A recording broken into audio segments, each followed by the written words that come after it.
Past 12, you are listening to the Mid Morning Talk on Salam Media. Although rejection is not enjoyable for anyone, it can trigger an overwhelming emotional response in people with rejection sensitive dysphoria or RSD.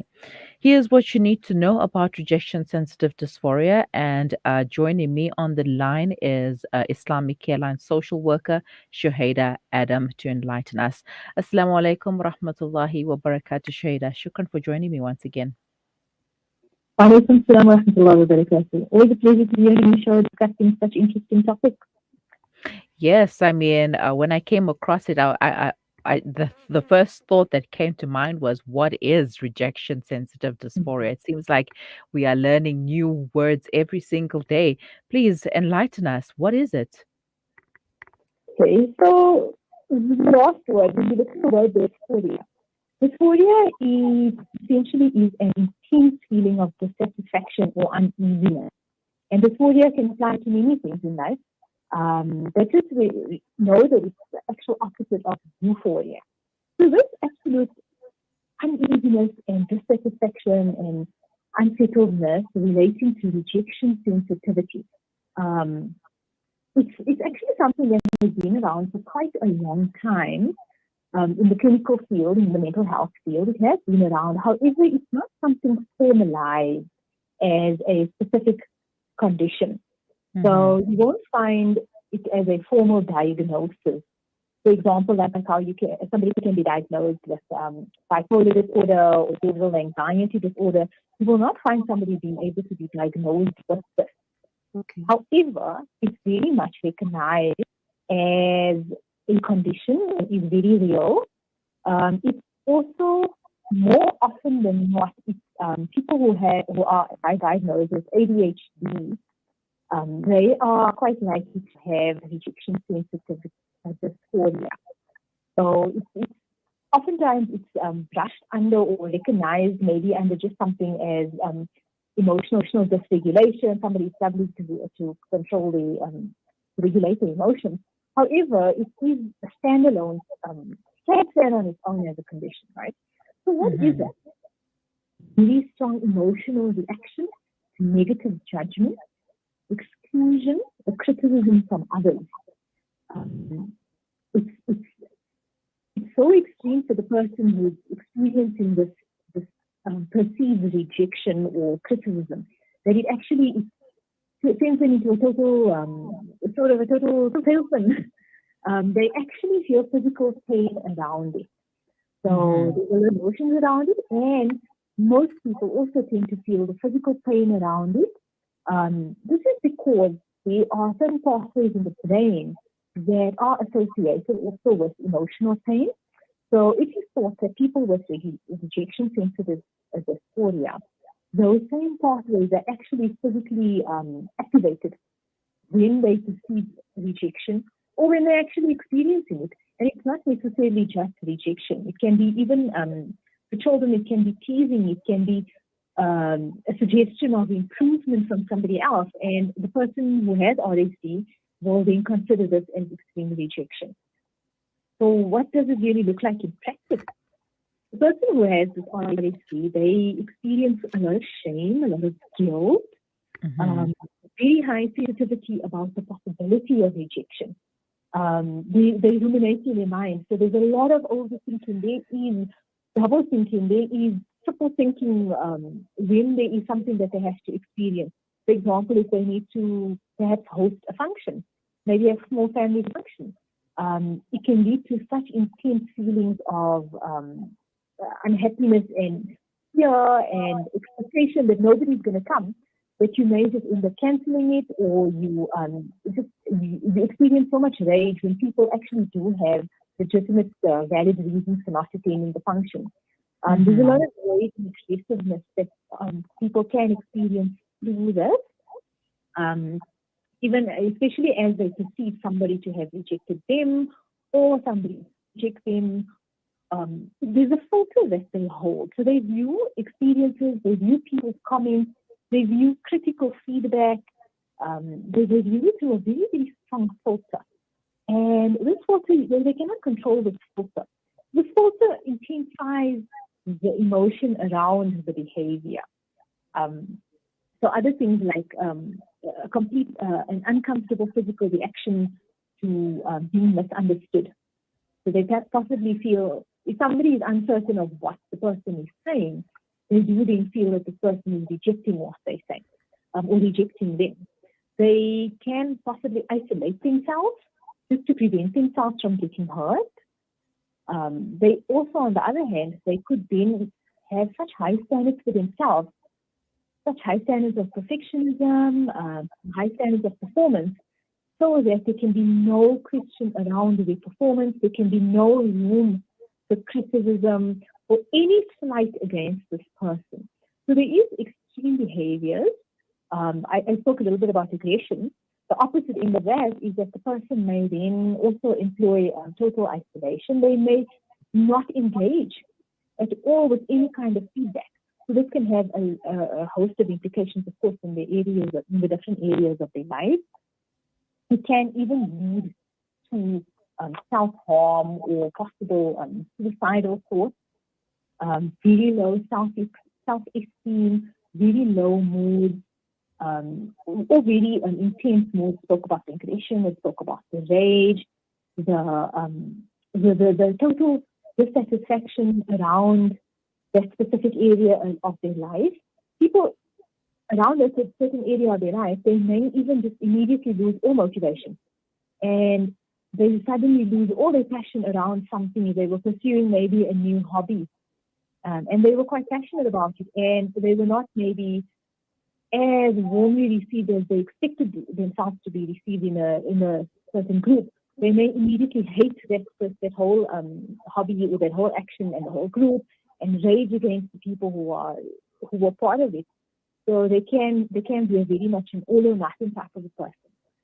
Some of the physical experiences that they also may have is an actual knot in their stomach, severe anxiety, bodily pain. They may feel even nausea. For some people having this RSD, it actually feels like having a physical injury. It can be it's very real. It's a real condition. And part of the frustration around that is that their reactions are often misunderstood by people. Hi, Kimmy. How are you? People Fine, are not. thank you. How are you?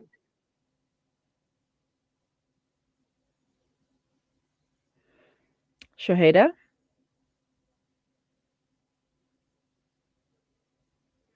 do we still have Shuhaida on the line? Is Shuhaida, are you still there? I'm here. Yes, I am. Yeah. All right. I thought we lost you there for a bit, but I understand, with load shedding, anything is possible. All Yeah, right. Now, we are coping with it. okay. Is there a connection between RSD and ADHD? Yes, people with ADHD, practitioners have found that they tend to have it more. There does seem to be people with ADHD tend to have a higher risk of experiencing RSD.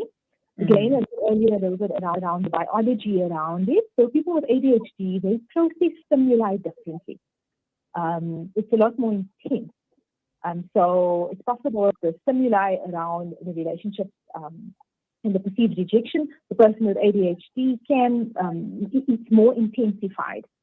However, also sometimes people with ADHD, they're very much aware of their behaviors that are maybe impulsive. So they are a lot more sensitive to their reception by others, right? So how other people experience them. Sometimes children with ADHD, they may realize that other children perceive them differently. They may realize sometimes that other children are puzzled by them, or other children are a bit frustrated maybe by some of the ADHD behaviors that the child is showing. So they can sense a lot more around how people are responding towards them. So sometimes the child with RSD, they may even preempt perceived rejection. So they may even, if for example they're playing a game together and they may have done something impulsive, or they may have interrupted somebody who was talking. So they may realize that may have triggered the other person. So they then immediately want to just stop the game, or they'll say something to justify a rejection of them. So almost like self-sabotaging behavior, or they'll just quit. They'll quit the game, and then they may state that they don't want to play, or it's not something they want to do in the first place. Other children, on the other hand, they may go into field. They experience the pain, but they freeze around it. So they feel this emotional intensity, they feel this rejection, they're experiencing a sensory overload around the behaviors, around the emotions, and they then go into almost a panic mode. And some people, when they have panic mode, I think we discussed it previously in a show around trauma, people can go into frozen mode. And this is when children are possibly, they are struggling to control their tears, they're struggling to not cry in front of their peers. So they're actually frozen. And what it looks like on the outside is that the child is not fazed by what has happened. The child is not impacted. They're taking it so calmly. But in the meanwhile, on the inside, the child is in emotional turmoil. So there's very much a strong link with ADHD and RSD. However, people do not have to have ADHD to have RSD. It can, people can experience it on their own, but it's more likely to be alongside another mental health condition, a mental health disorder. Mm-hmm. All right. Let's take a quick break, and when we come back, we can talk about more about RSD, especially how serious is this, and should we be concerned? Please stay with us. We will be right back. As some look forward to the blessings and beauty of winter, the less fortunate in South Africa are preparing for the harsh realities that this season may bring. Africa Muslims agencies on the ground distributing blankets, clothing and other essentials to thousands across the country. Sponsor a winter warmth pack for 280 rands. Call Africa Muslims Agency now on 011 834 8685. Spread warmth this winter with Africa Muslims Agency. You know, it's a wonder how kids get anything done these days. With all the distractions, when do they even get time to study? As a mother, all I can really do is make sure they have all they need to perform at their best. That's why I choose to include Sunfoil, triple refined pure sunflower oil with every meal I make. Naturally cholesterol-free and approved by the Heart and Stroke Foundation as part of a balanced eating plan. So whether I'm cooking, frying, or baking, I know every dish will be a wholesome one. Sunfoil, now we're cooking. Once again, Maulana Timol will be taking a trip abroad for Qurbani. Many people in the villages live well below the poverty line and only eat meat on the days of Eid al-Adha. Support this cause at 1,820 Rand for 7 shares or 260 Rand per share. Contact Maulana Timol, Maulana Sajjad, Maulana Hamad or Maulana Abbad on 011 852 6324 or 8584 or 8538 or 072 299 9268. All slaughtering will be supervised by a team of foreign and local ulama. Visit www.operationqurbani.org.za. Give charity without delay, for it stands in the way of calamities. For child-headed households in Bloemendal in the Eastern Cape, the daily diet consists of white bread and a carton of cheap juice or sugar water, known locally as the poppy water diet. Make a difference to that one child or family. The Al-Fida Foundation has over the past 13 years worked on the ground and gathered the largest database in the Eastern Cape region of Muslim Zakah recipients. Phone our offices at 041 484 1288 or visit our website at www.alfida.co.za. The Al-Fida Foundation, your social investment partner in the Eastern Cape. Love is behind all the greatest stories of our lives. And the greatest love of all is Allah's. The first 10 days of Dhul Hijjah are the days most loved by Allah. So give Qurbani in 30 countries worldwide. Give Qurbani. Give love with Islamic Relief. Listen to something fresh. Listen to Salam Media. It is 12:19. You are listening to the Mid-Morning Talk on Salam Media, and we are talking rejection-sensitive dysphoria with Shuhaida Adam, a social worker at Islamic Care Line. If you have any questions or comments, you can send them to us on WhatsApp. The number is 061 766 And yeah, load shedding is dealing with us today, but Alhamdulillah, the show must go on. Now, Shuhaida, shukran for staying on the line. Rejection sensitive dysphoria, how serious is it? And can a person end up doing something because of rejection sensitive dysphoria? It's a very serious experience for the person who's experiencing it, for the people around him, especially close family members, close friends. It can be a very difficult thing to understand for somebody on the outside. Oftentimes, people on the outside tend to deflect. You may call the person, you may tell them they're being dramatic, they're overreacting, trying to minimize it, or trying to contain the situation. However, it's very, very real for them. And for us on the outside, not recognizing the person's struggle, it can be even more isolating for the person who's going through RSD. As a parent, it can be very puzzling when your child is going through this. So oftentimes, we may shut our child down, we try to ignore their behavior, or we don't address the feelings around what they are going through. Sometimes as parents, we may think that we don't want to pay too much attention to this type of behavior because we don't want to sort of encourage it, that they're just being overly dramatic. However, it's not the child is being overly dramatic. It's a very real experience. They cannot, get over it or snap themselves out of it. They simply cannot do that. What parents can then do is spend time connecting with your child, helping them through this difficult emotion, even just by being supportive. If we look at a little bit more older relationships, adult relationships, so in a marriage, it's quite intense. A person with RSD constantly expecting rejection, very sensitive to any slightest form of what they perceive to be criticism from their partner. They may then withdraw from their partner. They can lash out in a rage at their partner. And on the other side, the person on the receiving end may then perceive the person with RSD as unwilling to be in this relationship or sabotaging the relationship, and may eventually be driven away through this behavior. The person experiencing it also mental health-wise, in terms of their self-esteem, it can be really low. There's a lot of fear around their identity, that they're not good enough, that the partner is going to constantly reject them.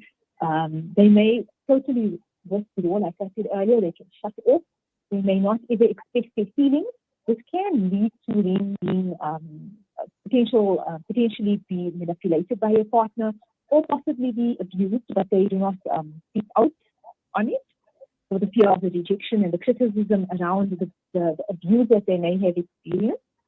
On the other hand, some people with RSD, they may actually use that anxiety their anxiety around the rejection. It can cause the insecurities, and they then start controlling their partner because they are absolutely terrified that their partner is going to leave them. So they will then try to control them as much as possible, so there's no room for their partner to leave. When we look at RSD in the workplace also, the person with RSD can actually frame normal communication as rejection, as criticism. So the employee with RSD can find daily workplace interactions, daily management interactions quite difficult. Working in a team is quite a task for them. They are absolutely afraid of any form of suggestion to their work. And oftentimes when you work in a team, a lot of ideas are thrown around. Many times ideas are polished. Many times work itself is maybe improved by another person, etc., etc. So all of this can be met by, can be seen as a great challenge. It can be seen as criticism. The person can then, it can display rage in the workplace also, which is of course it's not going to be well received in the workplace. Managers may not understand how to manage this person. And people can then also lose their job. So they can then start becoming very despondent around the employee, the career prospects around themselves as an employee. Also, they may just give up. So it can have life-changing experiences. Like I said earlier, people may even harm themselves as a means of numbing the pain. And they can also turn to different addictions. So your drug addiction, your screen addiction, your behavior addiction, they may turn to that as a means of coping the pain and coping with the difficulty around the audience. Hmm. Wow. Now, is this something that can be diagnosed by a doctor, or do they have to go see a specialist, a psychologist, a psychiatrist, etc.? Okay, so hopefully therapists and people in the medical profession, they are able to recognize it for what it is. Because like I said, sometimes it can definitely be confused for a few other conditions also. Also, like I said earlier, it's not officially recognized as a diagnosis. So most mental health professionals, they use the DSM-5. It's a list of recognized mental health disorders. And obviously not in it. However, many people do recognize it as part of other conditions or as a condition on its own without it being an official diagnosis. So yes, a doctor, if they are aware of this condition, they are able to recognize it. However, most doctors, I would think they would need to refer you also to therapy because to handle it, to cope with it, it's definitely, we are definitely able to cope with it. Some of the causes we can look at quickly is that it can be genetic, it can be biological also. So some people may require medical treatment around that, a psychiatric medical treatment around that. And then for other people, it could be as a result of the environment they grew up in, as a result of their childhood, as a result of maybe ongoing traumas, etc. So around that, we will then look a lot more at specific therapies, more intense therapies. Your clinical therapies, so your CBT, your dialectic behavior therapies, psychotherapies, working with the person, giving them toolboxes to cope with the problem, building up their coping skills, their coping mechanisms. And, most therapies just talk about the starting point is actually recognizing that there is this difficulty and understanding for the person to just start having an awareness around their emotional reactions.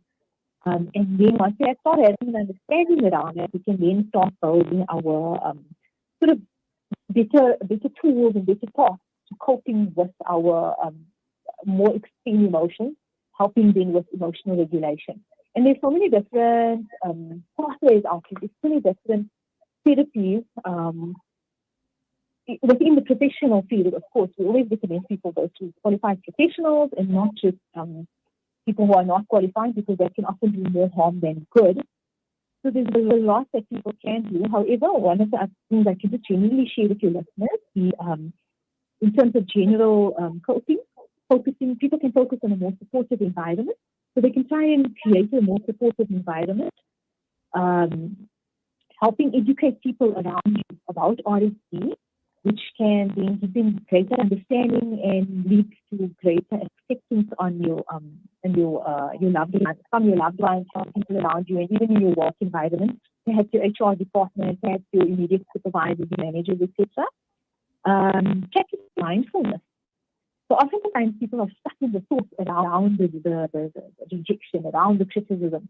Practicing mindfulness and sort of reframing responses.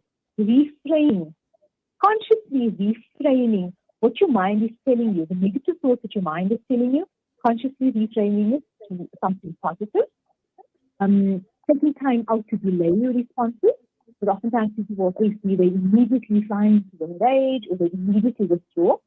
But taking time to just calm yourself down a little bit to evaluate whether your reaction is sort of proportional to the situation. And very, very important, practicing self-care. So using some relaxation, relief techniques, stress relief techniques, managing your stress, taking some time out, treating yourself, doing what you need to make yourself feel better. It can make such a difference to managing behavior disorders, to managing mental health conditions. Self-care is oftentimes really not given the importance that it really requires, not given the attention that it requires, but it just has amazing benefits. And self-care is, of course, very unique. So it just depends on the person, the individual person, what works for them. It can make such a great difference. So this is just some general efforts to manage it. However, we do recommend, of course, that you carry on with formalized therapy. And alhamdulillah, it definitely can be managed. Hmm. So quickly, because you can manage it, would it require taking medication like other mental health conditions such as anxiety or depression? It's possible. It Hmm. depends on your specific condition. No two conditions, I suppose, are the same, and no two individual experiences of mental health are the same. However, it just depends. Sometimes you may have an more extreme reactions around your stimuli. So perhaps the medication around balancing the that, in terms of your hormonal levels, perhaps balancing that, the ADHD medication around that. It just entirely depends on first the practitioner in understanding the causes of your RSD.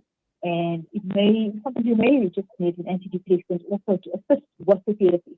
Whenever we talk of medication, of course, for mental health, alongside the medication, always recommended that you do talk therapy as well. So it just entirely depends on the individual, but yes, there are people who are using medication to manage their RSD as well.